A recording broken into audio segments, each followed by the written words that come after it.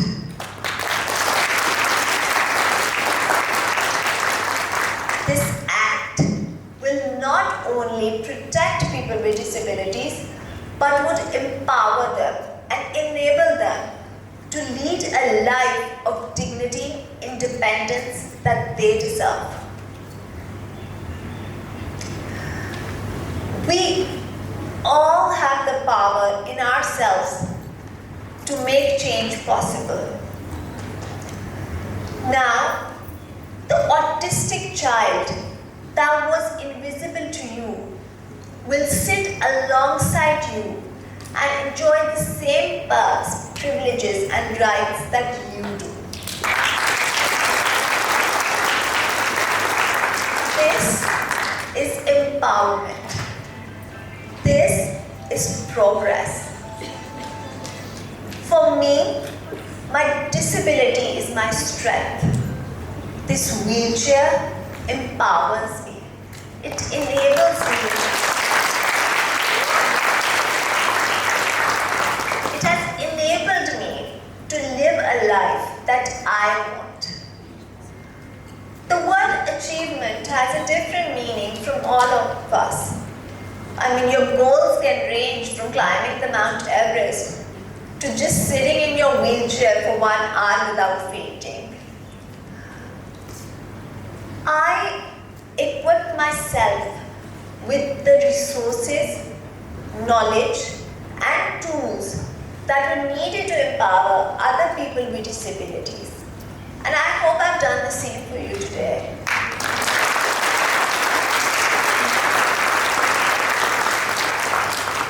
Always remember that today is the opportunity for you to change the future. Thank you.